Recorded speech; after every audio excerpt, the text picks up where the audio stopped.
channel again! Ang hyper, no? So, ayan mga kabebelabs, I'm back again. Wow, I'm back again, no? So, ayan mga kabebelabs, nandito na naman ako sa inyong harapan. Upang malaman mo. At may bago na naman akong upload. Yes! So, ayan, may bago na naman upload ako. At syempre, may bago na naman kayong may matututunan sa akin. Gago! May natutunan nga ba? So, ayan mga kabebelabs, tuturo ko sa inyo mga kabebelabs yung paano nyo nga ba malalaman kung sino ang nagmo-monitor sa inyong SIM card.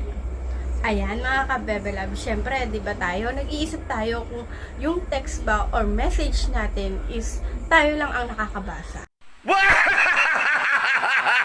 Tagumpay!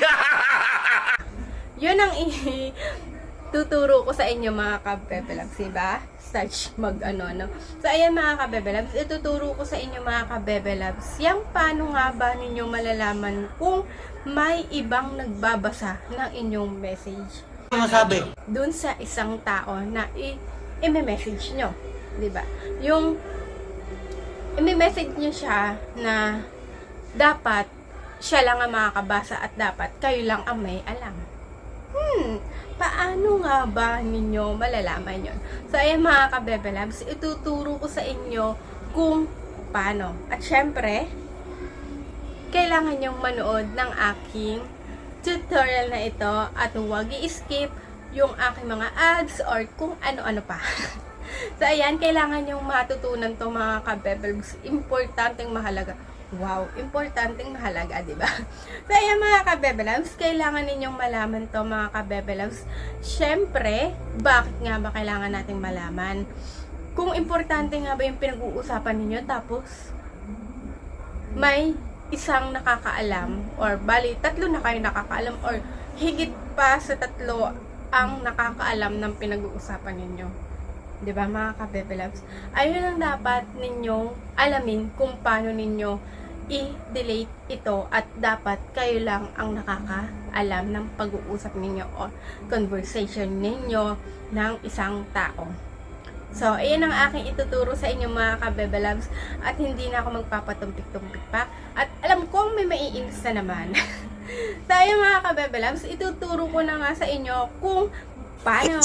Pinitin po natin yung phone. I-dial po natin ang asterisk, number sign, 62, number sign. Pinitin po natin yung call. Dito po may kikinig sa akin, not forwarded. Ibig sabihin, wala pong nakakonect sa akin.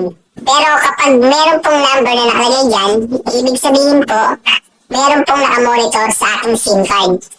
Ngayon po, para maalis po ang nakamonitor sa inyong SIM card, i-dial nyo po ang number sign, 002, number sign. At pinitin po ang call.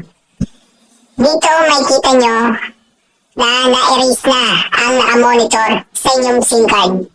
Ganun lang po kasimple. Sana katulong po ang video na to. Salamat po. So, ayan na nga mga kabebelabs, nalaman nyo na nga kung paano. At syempre, huwag nyo pong kalimutang i-click and i-subscribe po ang aking notification button bell para lagi po kayong updated sa aking more tutorials. Maraming salamat po mga kabebelabs at mga sumusuporta po sa akin na kahit madalang na po ako mag-upload at pinipilit nyo pa rin manood sa aking tutorial. Maraming salamat po mga kabebelabs at mga bago kong subscriber. Maraming salamat po. Mga kabebelabs, thank you!